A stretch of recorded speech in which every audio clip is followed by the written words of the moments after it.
불사 전에 인사합시다. 반갑습니다.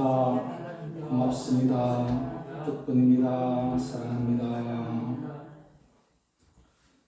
서원가 178쪽 집필합니다.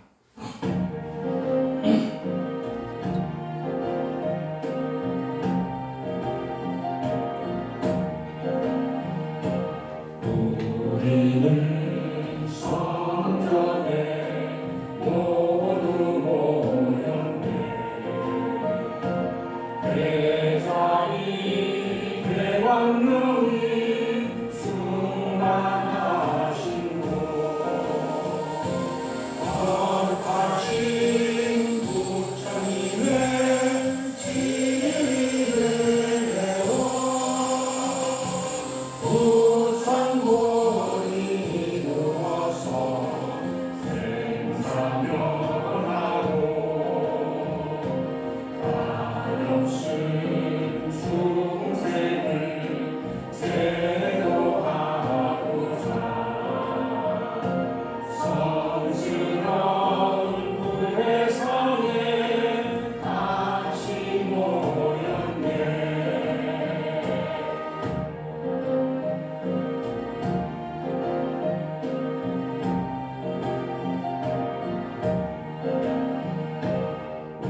우리는 불정에 모두 모였네. 대권력 대보살이 웃음 짓는 곳, 사나우신 모살님의 돌려를 따라 무성불도 이루어서 보혜명하고 수많은 생명을 인도하고자 조명하신 불도령에 같이 모였네.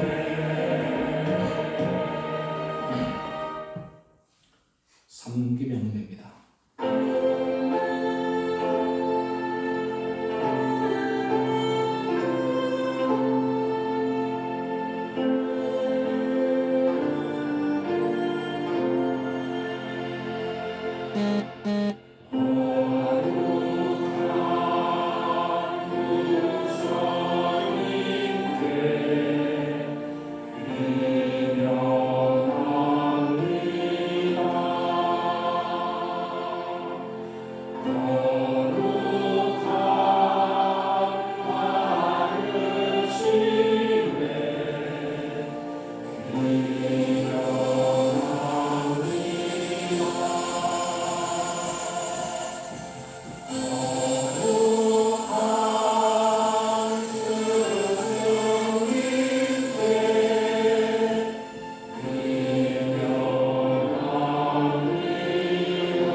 지금부터 진기 77년 5월 14일 자성일불사 공행합니다.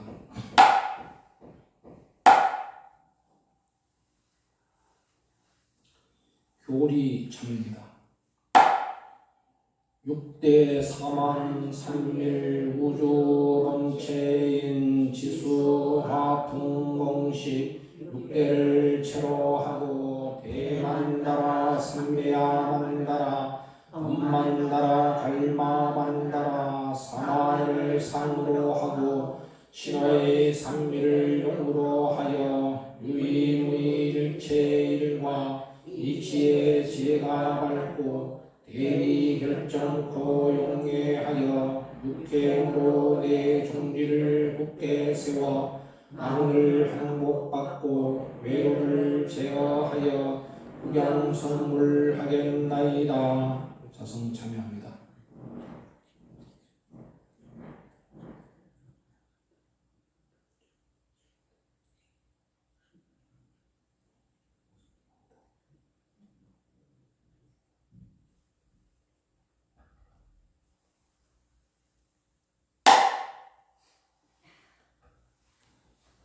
강도 바른문 시방 3세 하나로 계시는 청정법신 비로자나 부처님께 귀명하옵고 오늘 자승일 불사를 맞이하여 동참한 진각행자들이 지심으로 참여하고 청정한 마음으로 정성을 모아 강도 바른 올리나이다. 원업건대 부처님의 가지 원력과 종조님의 무진 서원으로 불법이 흥왕하고 종단이 발전하여 국가가 평화롭고 평화 통일을 성취되기를 바라며 국가 정치 경제가 안정되어 모든 국민들의 복된 삶을 살아갈 수 있기를 소원하나이다. 그리고 모든 진각행자들이 육행을 실천하여 인과를 내정하고 사대恩내에 보답하며 선방 조상들의 추복으로 일체의 재앙 병고 소멸되어 가정마다 신심이 더욱 깊어져서 가정 화목하고 사업 번창하여 복지 부족한 미럼정토 이루어지도록 기원하면서 제각기 우언을 올립니다. 심지정 보살님 병고 해탈 강도입니다. 자승일 강도입니다.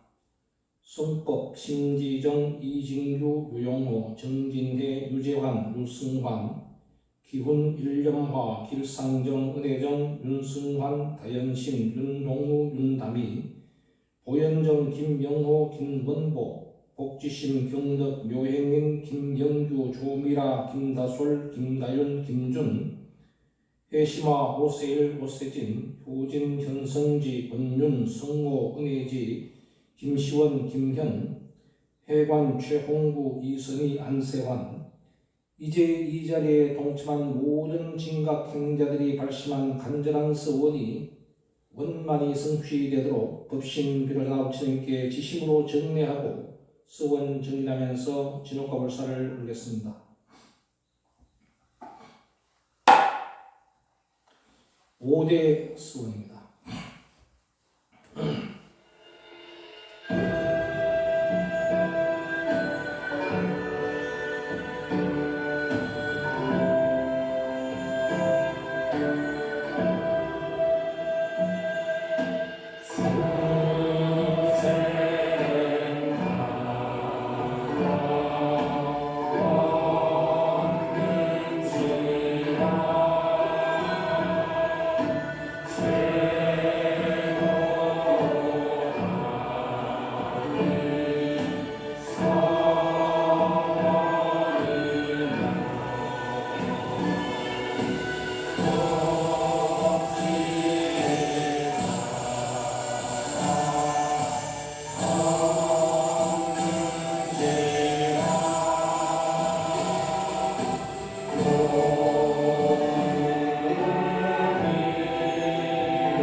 자승일을 맞아 한국법으로 진옥과 불사합니다. 101조입니다. 교전 101조입니다.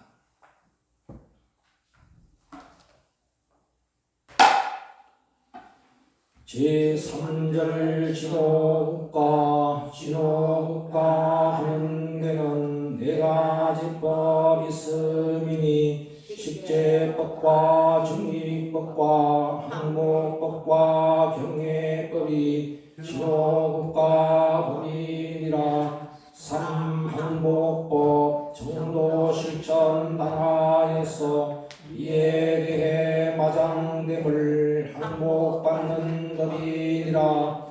이 세간에 해가 되는 일체 모든 악마들을 모두 항목받을지나 추수는 그것으로 목적 삼지 아니하고 파사현정하는 것이 항복법이 되는지라. 사도에서 바른 도에 인도 위한 항복이라. 미워 항복받지 않고 사랑하는 것 때문에 항복받는 것이니 그러므로 항복법은 겉으로는 분노하고 내심에는 자비니 이런 정도 행키 위한 방편수단 되느니라. 육차대령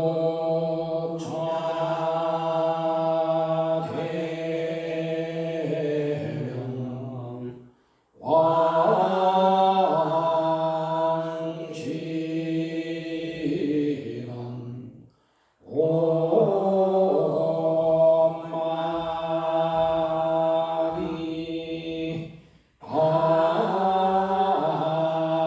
아멘.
실행론 79쪽입니다.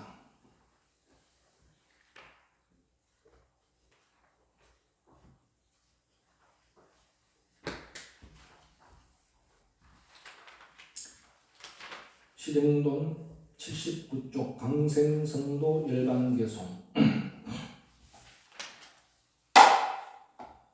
강생성도 열반개송. 비로자나 부처님은 시방삼세 하나이라 온우주에 충만하여 없는 것이 없으므로 일승일치 육바라밀다 경계스나 시대 진심법심 어느 때나 상주하여 불변이나 원력으로 인연 따라 시방세계에 나타나서 중생기에 제도하기 위해 도설천에 시연하여 백생할 때 백상 타고 왕궁에서 탄생하여 출가하고 고행 닦아 보리수에 이르러 모든 마음 항복받고 성불하여 법륜전에 열반상을 나타내어 그 생멸이 있는 것을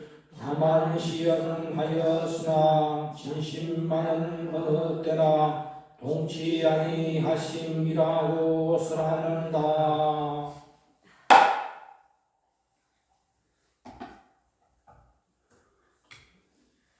오는 5월 27일은 다 잘 알고 계시겠지만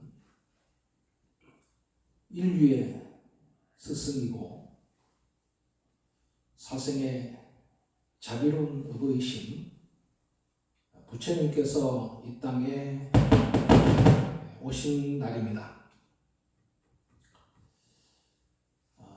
부처님 오신 날을 우리는 봉축하기 위해서 각 시민당마다 연등을 달고 거리에도 연등을 달고 부처님의 오심을 봉축하고 있습니다. 부처님은 어떠하신 분인가 하는 것을 누구보다도 우리 불자들은 잘 알아야 합니다. 왜냐하면요, 불교라는 것은 부처님을 믿고 부처님의 가르침을 믿고 또 부처님의 가르침을 실천하는 사람들이기 때문에 부처님을 모르고 불교를 믿는다는 것은 말이 안 되잖아요. 그래서 누구보다도 우리 불자들이라면 부처님에 대해서 자세히 알아야 한다. 그래서 그 부처님에 대해서 잘 알기 위해서는 어떤 공부를 하고 어떻게 부처님을 공부하는데 도움이 되는가 하는 것을 생각해 볼 텐데, 가장 도움이 되는 어록이 팔상성도라는 것이 있습니다. 팔상성도라는 것은 부처님께서 부처님의 일생을 8가지의 중요한 그 일생의 대목을 성스러운 그림으로 그려서 보여주신 것이 그게 팔상성도입니다. 사찰에 가면은 대웅전 벽화에 보면은 대체로 이 8폭의 그림이 그려져 있는데, 그 그려진 그림이 팔상록이라는 가르침에, 팔상록이라는 그 기록에 의해서 그 그림이 그려집니다. 주로 부처님의 일생을 우리는 중요한 그 사건의 장소를 8대 성지, 10대 성지, 4대 성지라는 표현으로 해서 성지를 우리에게 그 순례를 하는 경우가 우리가 순례를 하는 경우가 있습니다만, 제일 첫 번째가 뭐냐면은 팔상성도에서 첫 번째 그림이 도솔레이상이라는 그림입니다. 도솔천에서 부처님이 우리 중생 제도를 위해서, 중생을 제도하기 위해서 이 세상에 사바세계에 내려오신다 하는 그림입니다. 먼저 우리는 부처님의 4대 성지를 한번 살펴볼 필요가 있습니다. 부처님의 4대 성지는 부처님의 탄생지인 룸미니 동산과 그 다음에 도를 깨치신 성도지인 부다가야 보리수 대타 부다가야입니다. 그리고 최초로 법을 설한 장소가 베나레스에 있는 노게하원이라는 곳이고요. 그리고 돌아가신 곳이 열반지인데 쿠시나가라라는 사라상수 숲에서 돌아가셨습니다. 열반하셨습니다. 기왕 부처님의 4대 성지를 우리가 알았다면 종조님의 4대 성지도 한번 살펴보고 넘어가겠습니다. 종조님의 4대 성지는 탄생지가 울릉도 금강원이고요. 깨달음을 얻으신 성도지 득도지가 대구에 있는 최정신인당이고요. 최초로 법을 설한 곳이 초전법륜지가 어딘가 하면은 포항 기계에 있는 이송정이라는 곳이고요. 돌아가신 열반하신 곳이 대구에 있는 불성신인당입니다. 그래서 이것을 우리 종조님의 4대 성지라고 해서 성역화 불사를 하고 있고, 특히 종조 탄생지 금강원의 성역화 불사는 계속적으로 지금 진행되고 있으며, 현 집행부에서도 이 금강원 탄생지의 그 성지 조성을 위해서 노력을 하고 있다는 것을 말씀드리고 있습니다. 팔상록이라는 것은 뭐냐면은 부처님의 일생을 기록해 놓으신 말씀이고요. 팔상도는 뭐냐? 그 말씀에 의해서 8폭의 그림을 그려놓은 것이 팔상도입니다. 그래서 석존의 일생을 8가지 과정을 그림과 함께 기록한 전기가 팔상록이고, 팔상도는 부처님이 이 중생세계에 오실 때까지 그 과정을 8폭으로 그려놓은 불화를 팔상도라고 하고, 또 팔상전이라는 것이 있습니다.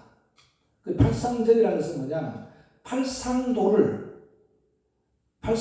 8가지 부처님의 일대기를 그림을 그 불화, 탱화를 모셔놓은 그 법당을 우리 팔상전이라고 합니다. 대표적인 팔상전이 어디 있냐면은 속리산 법주사에 있는 요 팔상전입니다. 혹시 법주사에 가시면은 아마 보셨을 겁니다. 그러면 먼저 도솔레이상이라는 이 그림을 한번 살펴보겠습니다. 살펴보면은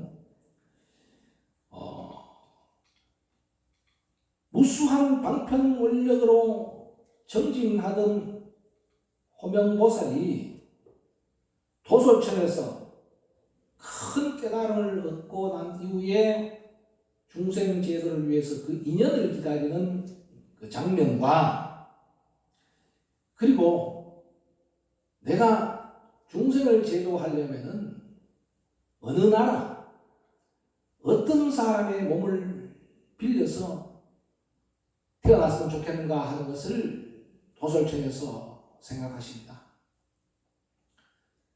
모사님, 각자님, 부모님이 나를 택했습니까? 내가 부모님을 택했습니까? 어려운 질문인 것 같지만은 대부분 다 우리는 뭐냐면 나는 아무 상관없이 부모님이 나를 낳았다고 생각합니다. 그래서 삶이 힘들면은 어머니 아버지 왜 나를 낳으셨나요? 이렇게 얘기하잖아요. 그죠? 대부분 그러잖아요. 그런데 실제는 뭐냐면 어머니 아버지가 나를 택한 것이 아니라 내가 부모를 택한 겁니다. 내가 부모를 택했다는 것은 나의 인연에 의해서 내가 태어날 자리를 내가 만든 거예요. 그러니까 부모를 원망해서는 절대 안 됩니다. 내가 택했기 때문에 나를 10달 동안 내가 택한 부모님이 아무 상관없는 나를 10달 동안 뱃속에서 키워주시고 이렇게 훌륭하게 길러주셨다는 것은 생각하지 않고 부모가 나를 낳아서 나이 고생이라고 생각하는 사람들이 있다. 그게 잘못된 생각이다. 부처님도 마찬가지다. 부처님도 본인이 인도 가필라국을 택했고 가필라국에 있는 정방왕과 마야 부인의 몸을 빌린 겁니다. 거기 자기가 부모님이 택한 거예요. 정방왕과 마야 부인은요 40일이 되도록 자녀가 없었습니다. 나라에서는 불행이죠. 다음에 왕위를 이을 왕자가 없다는 것은 참 불행입니다. 요즘이야 뭐 40에 결혼하는 사람도 있지만은 옛날에 40이라면 나이가 많잖아요. 40에 아기가 없었어요. 그래 걱정하고 있던 그때에 도솔촌에 계시던 호명보살이 내가 저 정반왕궁에 있는 가피라 성에 정반왕과 마야부인의 몸을 받아서 중생제도를 위해서 인간의 몸으로 태어나야 되겠다 하고 마야부인의 오른쪽 옆구리로 내려옵니다. 뭐를 타고? 백상을 타고 내려옵니다. 이게 이제 꿈으로 이제 나타나죠. 마야 부인은 꿈에 흰 코끼리를 타고 오는 어떤 동자가 자기 오른쪽 옆구리로 들어오는 꿈을 꿉니다. 그래서 그 꿈을 꾸고 태자를 잉태하게 되었습니다. 그러니까 그 태자는 뱃속에 온 이 태자는 왕자는 어디서 왔다? 도솔천에서 우리 인간 세상을 구제하고 제도하기 위해서 마야 부인의 몸을 빌려서 오셨다. 그 그림이 바로 도솔내의상이라는 이 그림입니다. 가만히 보면은 가운데 이렇게 침대에 앉아 계시는 분이 마야 부인이고 그 옆에 보면은 흰 코끼리가 있고 그 흰 코끼리 옆에 이제 동자가 있습니다. 꿈을 보면 이렇게 구름 같은 모양이 돼서 오른쪽 옆구리를 이렇게 표현을 해놨죠. 옆구리에 들어오는 꿈을 꾼 겁니다. 오늘은 그럼 도솔천이라는 것은 어떤 곳인가 하는 것을 잠시 말씀드리겠습니다. 불교의 세계관과 불교의 우주관에 보면은 불교는요 3계로 이루어졌다 이렇게 얘기합니다. 3계는 뭐냐면 욕계, 색계, 무색계를 3계라고 해요.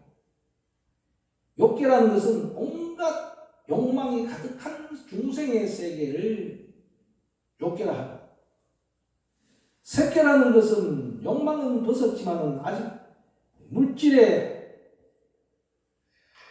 관심이 있는 그런 세계고 무색계는 뭐냐면 욕망을 벗어나는 것은 물론이지만은 물질까지도 벗어난 순수한 정신세계를 무색계라고 합니다.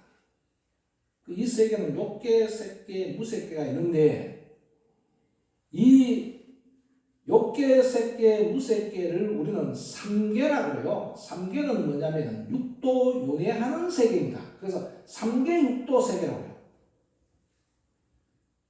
3계 육도 세계라고 그러는데 육도 세계는 잘 알다시피 뭡니까? 지옥, 아기, 축생, 수라, 인간, 천상 세계 아닙니까? 그러니까 이 육도는 윤회하는 세계예요. 육도의 윤회하는 세계라는 것은 뭐냐면 생과 사가 있는 세계라는 거예요. 여기에서 천상 세계가 가장 좋은 세계인 것 같지만은 이 천상 세계도 마찬가지로 자기의 인연이 닿으면 다시 지옥의 세계도 갈 수 있고 인간의 세계도 갈 수 있고 축생의 세계도 갈 수 있는 겁니다. 그리고 재밌는 게 뭐냐면요. 불교에는 천상세계가 엄청 많습니다. 왜냐하면 잘 알다시피 욕계에도 보면은 6가지 천이 있고 색계에도 18가지 천이 있고 무색계에도 4가지 천이 있어요. 그러니까 기독교에서 말하면 천당 천국 그러면 하나지만은 불교는 이렇게 천당 천국 세계가 이렇게 많아요. 많다면. 그러면 지옥도 마찬가지입니다. 지옥도 우리는 죽으면 지옥 간다 그러잖아요. 잘못하면요. 기독교는 잘못하면 지옥 간다 그래요. 기독교는 이분법이기 때문에 뭐냐면은 신을 믿으면은 하나님을 믿으면은 천당 가고 하나님을 안 믿으면 지옥 간다 이렇게 있어요. 근데 불교는 뭐냐면 자기의 업에 의해서 육도를 면한다고 했어요. 믿고 안 믿고 그 문제가 아니라 자기의 업에 의해서 간다고 합니다. 그 업에서 가는데 천상의 세계도 이렇게 많이 있고 그 천상의 세계는 기독교는 한 번 가면 천상이 끝이지만 불교는 뭐냐면 천상의 세계가 가도 자기 업이 다 하면 또 떨어져. 지옥 세계도 마찬가지입니다. 기독교의 지옥 세계는 가면 끝이지만 불교의 지옥은 얼마나 많은가 하면요. 대표적으로 불교의 지옥이 10대 지옥이 있어요. 우리 도전에 나오죠. 시박참회에 보면 10대 지옥이 나오잖아요. 10대 지옥에 보면 또 화탕지옥이 있고 한빙지옥이 있어요. 화탕지옥은 뭐냐면은 화탕지옥에는 8가지의 지옥이 8열지옥이 있고 한빙지옥에는 8한지옥이 8가지 파란지옥이 있어요. 그뿐만 아니라 그 지옥을 전부 다 열거하면요 136가지의 지옥이 있어요. 그러면 불교에서는 지옥 가면 끝인가? 아닙니다. 지옥에 가도 우리 불교는 구제가 될 수 있습니다. 지옥 중생을 구제하는 보살이 지장보살이고요. 지옥에 있는 우리 중생들이 부처님 법을 만나서 참회하고 서덕을 지으면은 다시 인간세계로 올 수 있고 천상세계로 갈 수 있고 축생세계로 갈 수 있고 다 갈 수 있는 거예요. 그 윤회하기 때문에 그렇게 하는 겁니다. 자기 지은 업에 따라서 그렇게 윤회하는 겁니다. 그래서 석가모니 부처님 또 성불하시기 전에 도솔천에서 공덕을 닦고 선행을 하고 선해보살, 고명보살 등 많은 이름으로 불리면서 보살행을 닦고 있다가 중생제도를 위해서 이 땅에 오신 겁니다. 그러니까 부처님이 도솔천에서 오셨다. 도솔천에 오셨다는 것은 우리가 흔히 말하면은 천상세계에서 계시다 오셨는데 천상세계에도 여러 가지 천상세계가 있는데 그 천상세계에서도 욕계에 있는 2번째 천상세계가 바로 도리천입니다. 그림을 한번 봅시다. 욕계 6천이 보면 밑에는 사천왕이 있고 그 다음에 도리천이 있고 그 다음에 야마천이 있고 도솔천이 있고 화락천이 있고 화타천이 있고 이렇게 화락천이 있지 않습니까? 그렇게 이렇게 많은 천상세계가 있다. 오늘 제가 말씀드리는 첫 번째 도솔 예의상은 부처님이 중생을 제도하기 위해서 이 땅에 오시는 그 장면의 그림을 잉태하는 그 그림이 도솔 예의상이고 그 도솔천이라는 것은 바로 어떤 것인가 하는 것을 설명을 드렸습니다. 두 번째 시간에는 부처님께서 탄생하시는 비람강생상에 대해서 알아보도록 하겠습니다.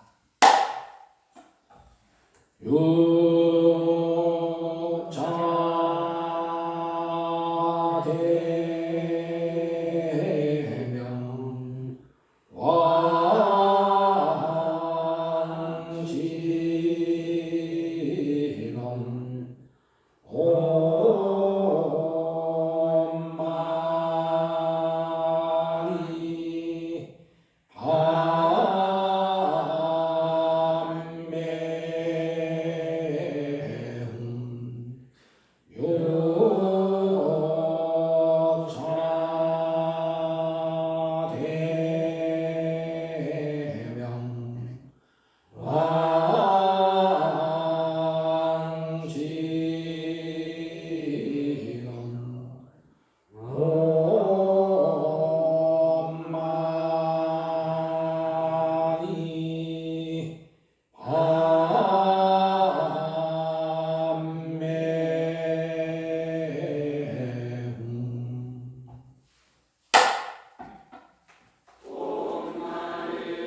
회하는 찬양입니다.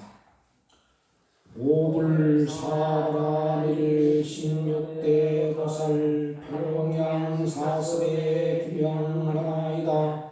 하나고 성내고 어리석은 마음 없애고 부모에게 복업 짓고 산모에게 단시하여 가정 안에 지혜 얻고 빈곤 얻게 하겠으며 항상 상미를 행하여 뜻으로 악한 마음과 입으로 악한 말과 몸으로 악한 행동은 결정코 끊어 없애게 했으며 자녀들의 저 허물은 내 허물의 그림자로 알겠습니다.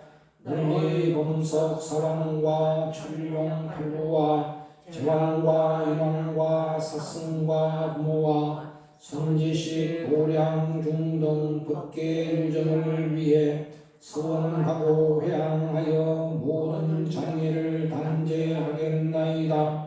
기명하여 참회하며 지심으로 참회하나이다.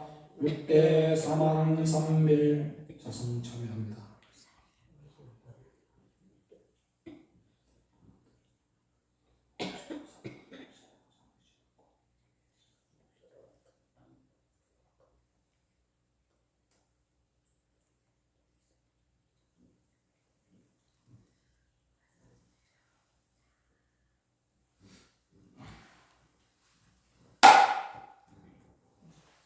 서원가 시간입니다. 서원가 188쪽 초파일의 원입니다.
우리에게 주시려고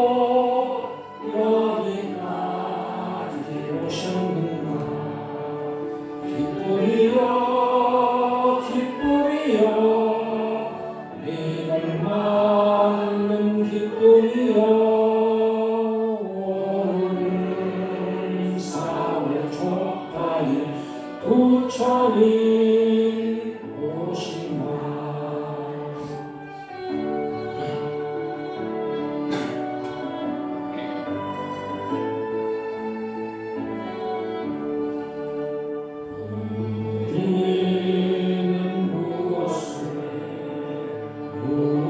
무엇을 찾을 건가.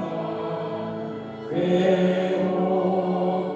말을 말고 슬프단 말도 말고 금보다 더 귀한 이내 말씀 따라서 사랑도 민동문 올레마루 찾아냈을 기쁨이여 기쁨이여 눈맑은 기쁨이여 오늘 사울 족하니 부처님 오시마. 161쪽 정리에 올려봅니다.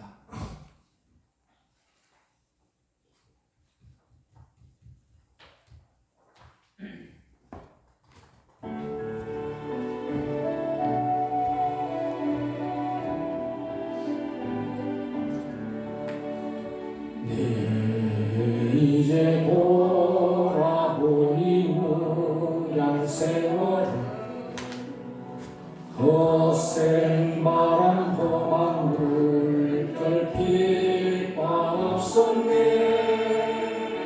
우러러 부처님께 전례 올리고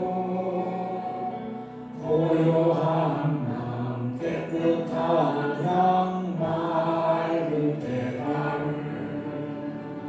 티끌 세상 더러운 저 한문이 한 송이 연꽃으로 피어나리라. 이제 돌아보니 삼계사바는 검은 구름 검은 바다 뜬 노를 유네. 우러러 가르침에 전례 올리고 천도 또 중간도 끝도 정도 티끌 세상 가시다 저 한문이 성스러운 이 한 길을 나가리라.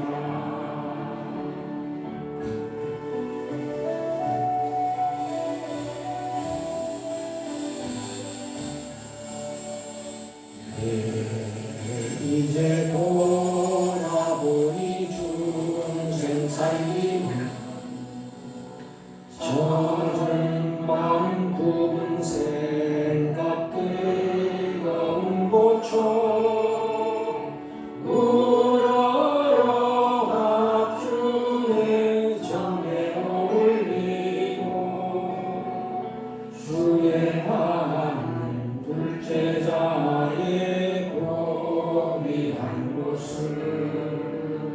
티끌 세상 어디로 저 한번이 함께 지금도 지르리.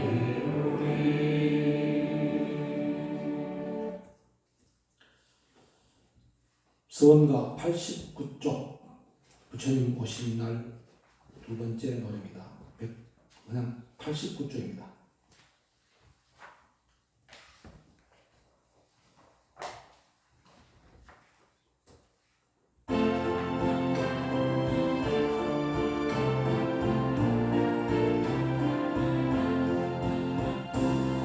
무심 하늘에 꽃비가 내리고 마음이 설레어 눈을 뜨니 세상이 울리고 하늘이 열리네 꽃구름 타고 오시네 이날이라 모두가 기뻐할 날 이날 오 부처님 오시니 날 하늘의 감사와 입가에 찬탄이 기쁨의 눈물로 흘러넘쳐 끝없는 세상의 소식을 알리네 부처님 탄생하셨네 이날 모두가 기뻐할 날 이날 오 부처님 오시는 날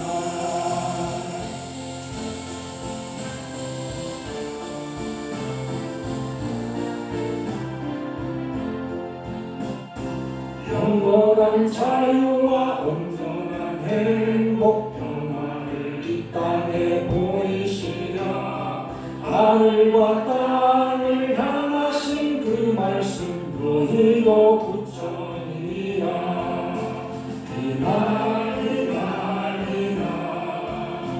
모두가 기뻐할 날 이날 오 부처님 오시니 날 천상의 기쁨도 아니요 이 땅에 오셨으니 우리를 많은 마땅히 어디를 향할 텐가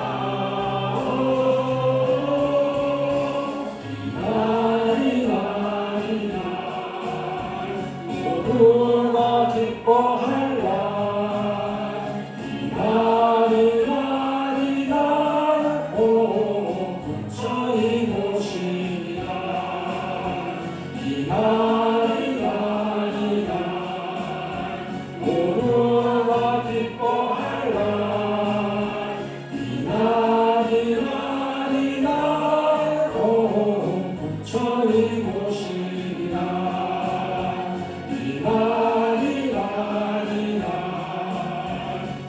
부처님 오시니 이렇게 좋으리라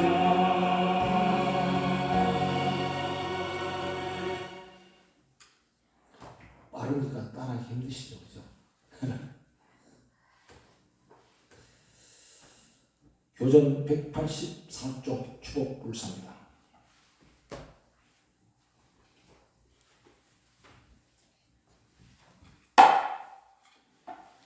추복불사 비로소나 대비원력 3세 중에 되었으니 사람에게 의뢰 말고 귀신대로 빌지 말고 부처님의 가지 원력 조상불이 있게 하여 자손 많은데 드리우게 추복불사 할지니라.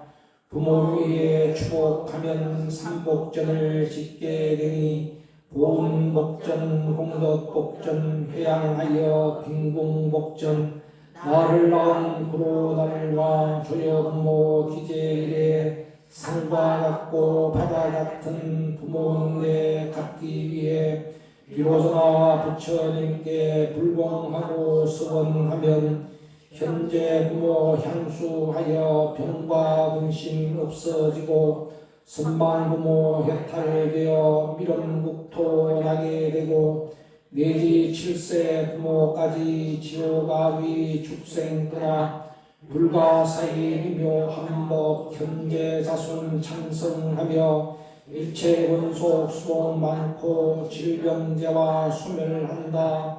내가 이제 불공하여 행원으로 이룬 공덕 근일공참 가능자의 널리 회항하나이다.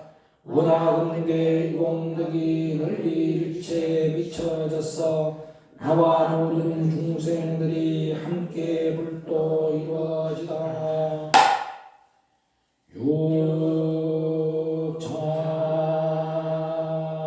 육차대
대훈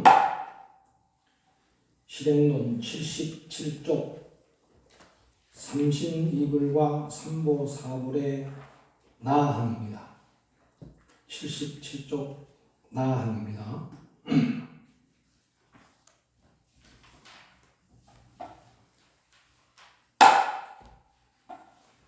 삼보를 상으로 숭상하는 삼보불교는 석가모니 부처님과 삼보를 숭상하는 현실을 세우고 삼신을 이치로 깨닫는 시민불교는 상주불과 자성불을 깨닫는 진리를 세운다. 진리와 현실 두 문 모두 중하고 커서 어느 편이 크고 낮다고 할 수 없다. 현실 석가모니 불과 진리 자성불의 두 공덕은 어느 한편이라도 이지러져서는 중생에게 완전 무결한 감동수가 되지 못한다. 그러므로 자연히 이원주의의 양교가 세워져야 완전 무결한 대승불교가 될 것이다. 진각종은 법보와 삼신이불을 주로 하니 곧 북신부처니라.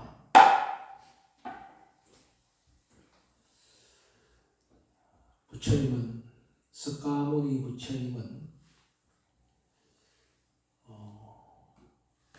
본인의 인연과 원력으로 마야 부인의 태를 빌려서 중생을 제도하기 위해서 이 땅에 오셨습니다.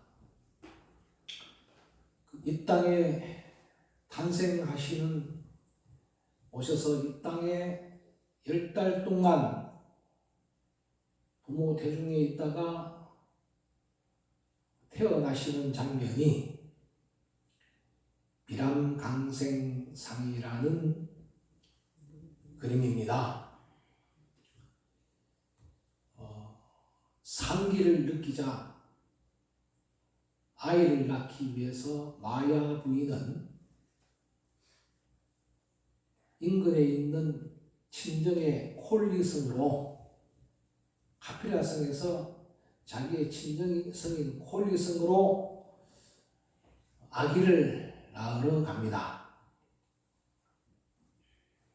우리도 보면 아이를 낳을 때 친정에 가서 아이를 낳는 경우가 상당히 많죠. 그죠? 친정에 가서 아이를 낳는 경우는 왜 그런가 하면은 산모의 마음이 편해요. 보살 그렇습니까? 예? 시집에서 여기 낳아도 되지만은 요즘은 대부분 다 병원에서 낳지만은 아마 인도도 그 당시에는 친정에서 가서 아기를 낳는 풍습이 있었던가 봐요.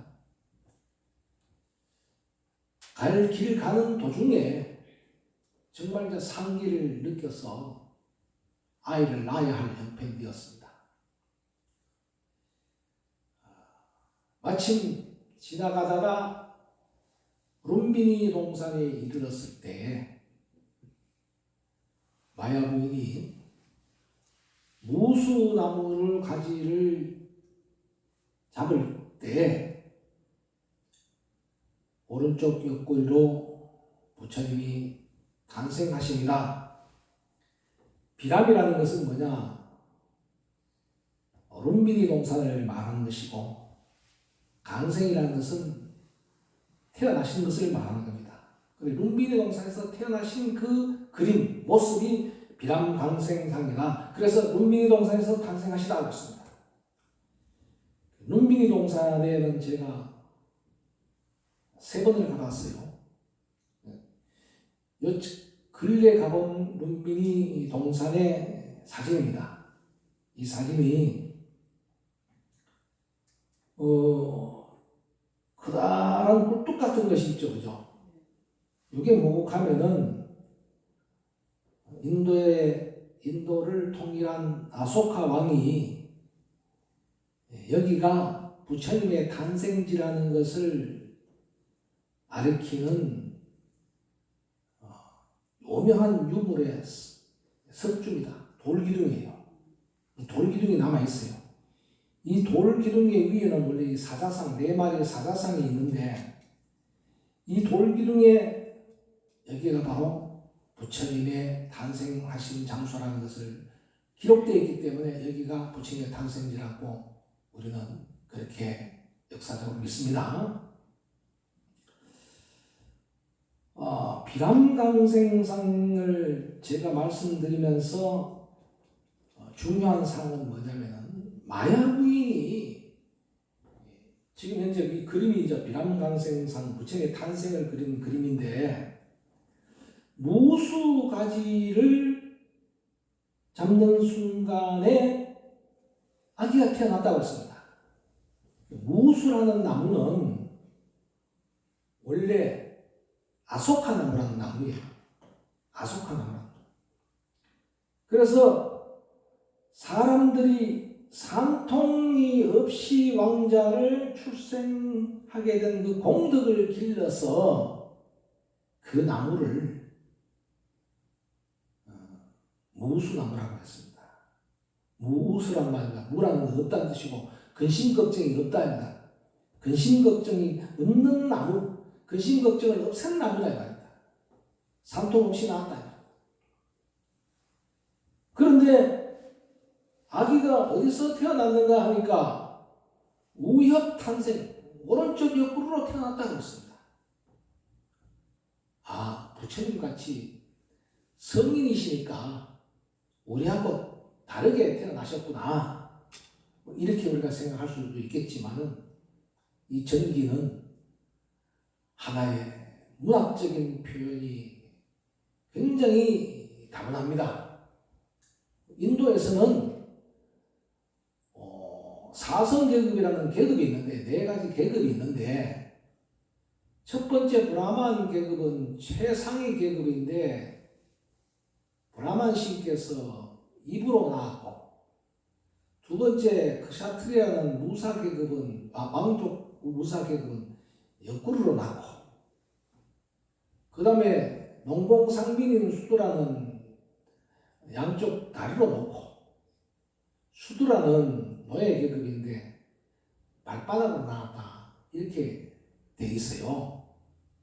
이 말씀은 곧 부처님은 옆구리로 태어났다는 것은 바로 부처님은 왕족이었다 하는 그 당시에 인도 사회의 풍습과 그 다음에 그 당시에 바라문교의 풍습에 따라서 이렇게 표현한 거예요. 정말로 왼쪽 옆구리에서 태어났는지 저는 모르겠습니다만은 우리가 깊이 생각해 볼 때는 그런 겁니다. 그 다음에는 이제 항상 이게 더 성인의 탄생은 좀 특이한 여러 가지 모습들이 많잖아요. 태어나자마자 7걸음을 걸었다. 그래서 이걸 칠보주유했다. 7걸음 걸었다. 7걸음을 걷는 걸음마다 연꽃이 피어서 바쳤다. 지금 태자가 태어났는데 지금 연꽃이 이렇게 연꽃 위에 올렸었죠. 이렇게 7송이 연꽃이 피었다는 거예요. 그 7보를 걸었다. 그래서 왜 7보를 걸었냐 하니까 태자는 부처님이 되어서 6도윤회를 벗어나십니다. 6꽃 넘어서 7꽃을 밟았다는 것은 6도윤회를 벗어났다. 이런 표현을 하기도 합니다만은 그리고 7연꽃이 피어서 7걸음을 걷고 난 뒤에는 하늘에 있는 용이 구룡이 나타나서 부처님을 깨끗이 몸을 씻어 드렸다 하는 그런 전기의 표현이 있습니다. 그리고 오른손을 듣고 왼손을 아래에서 천상천하 용화독존 삼계계고 오당간지라고 외쳤다. 이렇게 말씀을 할 수 있습니다. 기록에 천상천하에 홀로 존귀하다. 홀로 존귀하다. 그리고 3계 계곡, 3계는 모두 다 고통의 세계이니 내가 마땅히 그 고통의 세계에 있는 모든 중생들을 건져내리고 구제하리라 이렇게 말씀하셨습니다. 그러니까 부처님이 이 땅에 오신 이유를 탄생 이 설화에다가 이렇게 바탕을 한 겁니다. 부처님이 오셨다 하니까 부처님은 천상천하의 유아독존이신데 그 유아독존이 뭐냐? 여러 가지 그 유아라는 표현이 있습니다만 이 세상에서는 가장 소중한 것이 뭐냐면 생명이고 생명이 있는 존재는 뭐냐? 누구나 다 불성을 가지고 있는 존재다 이 말입니다. 누구나 다 부처가 될 수 있다 이 말입니다. 그 천상천하 유아독존이라는 것은 한마디로 말하면 모든 사람들은 다 부처가 될 수 있는 사람이다 이 말이에요. 그런데 그런 사람들이 다 고통 속에서 헤매고 있어. 왜? 지가 부처인 줄 모르고 헤매고 있단 말이야. 그래서 내가 그들에게 당신이 부처라는 것을 가르쳐줘서 그런 고통에서 다 건지겠다. 이게 오당간지라는 말씀입니다. 이렇게 말씀하셨다고 전기에 나와 있고요. 그리고 태자가 태어나자 5해 만에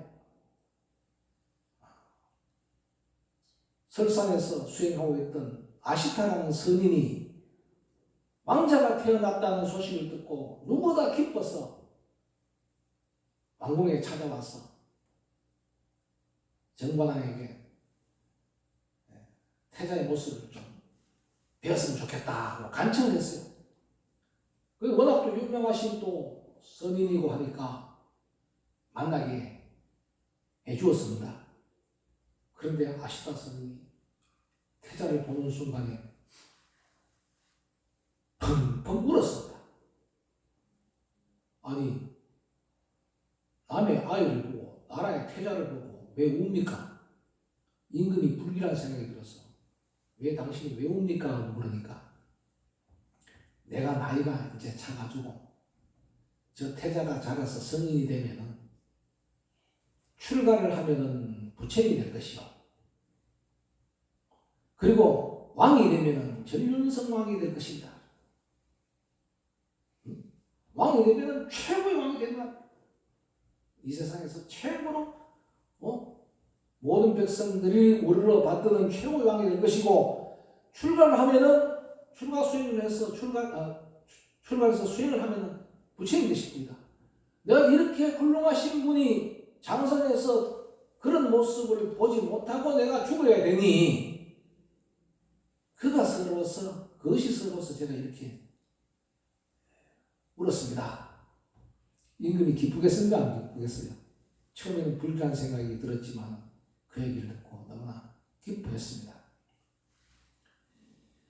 그렇지만 결국 또 하나의 불행이 있었습니다. 어머니는 마야부인은 태자를 낳고 7일 만에 1회 만에 세상을 떠나고 맙니다.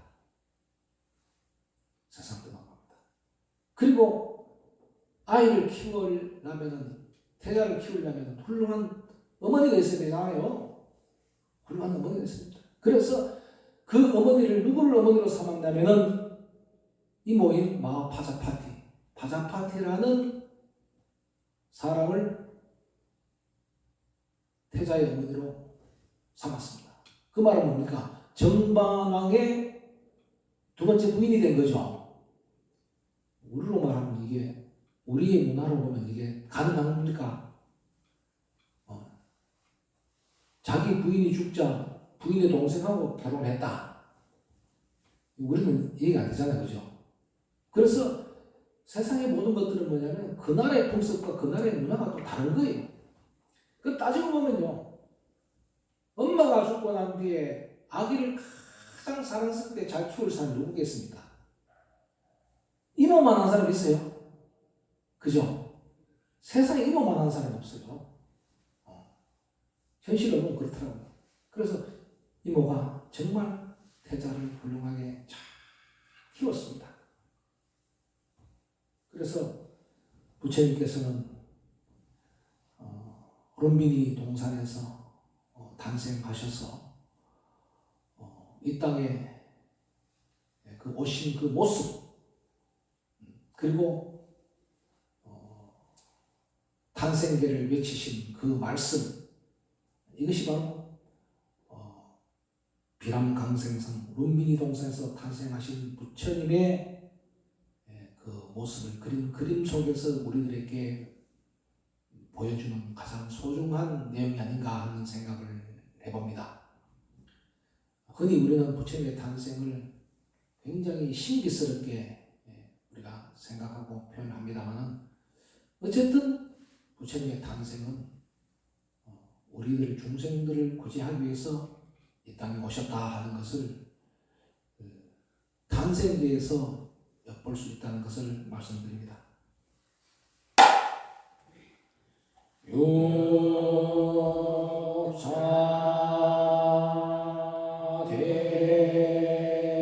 옴마니 육자대명 왕시는 옴마니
사섭 사보살 예참입니다. 사섭지 예참입니다.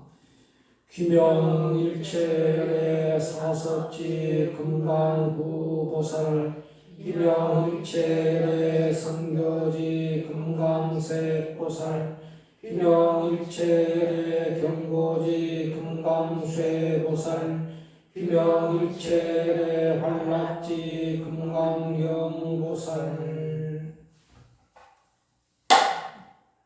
안자신경 목록입니다. 마하반야바라밀다 신경관자재보사행심반야바라밀다시 조견원계공도일체고액사리자 색불이공 공불이색 색즉시공 공즉시색 수상행식역구여시사리자 시제법공상불생불멸 불구부정부정불감 시고공중무생무수상행식 무아미비설시비무색 성양미촉법 무한계기 무의식계 무무명경 무무명인 내지 무노사영 무노사진 무고진별도 무지영 무덕이 무소득고 보리설타의반야바라밀다고 신무가에 무가에고 무유공포 원리전도몽상 부경열반 삼세제불 의반야바라밀다고 드가욕따라 삼맥삼보리 고지반야바라밀다 시대신주 시대명주 시무상주 시무등등주 능제일체고 진실불어 고설반야바라밀다주 즉설주할 아제 바라제 바라승 아제 모제 사바하 아제 바라제 바라승 아제 모제 사바하 아제 바라제 바라승 아제 모제 사바하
실천 참여문입니다.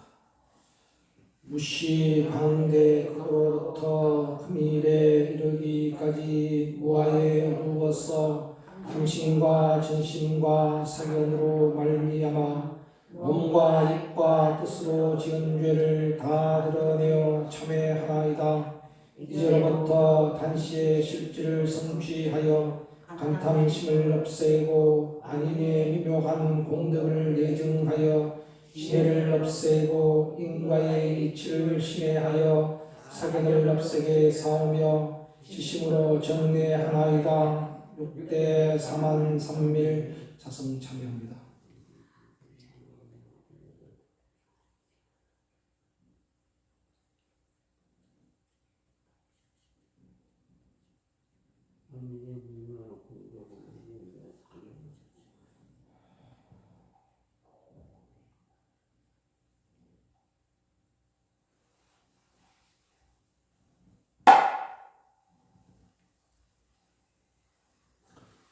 이상으로 자성의 불사 모두 마칩니다.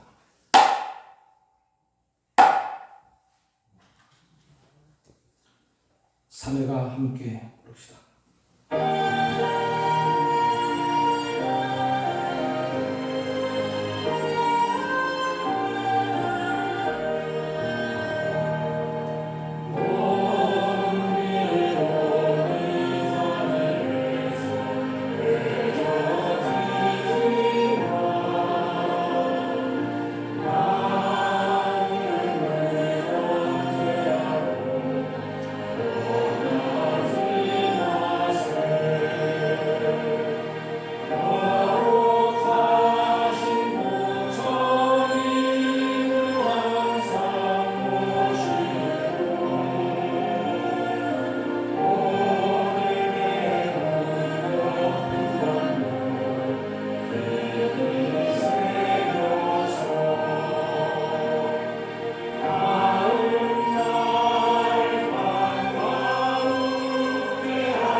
오시느라고 수고하십니다.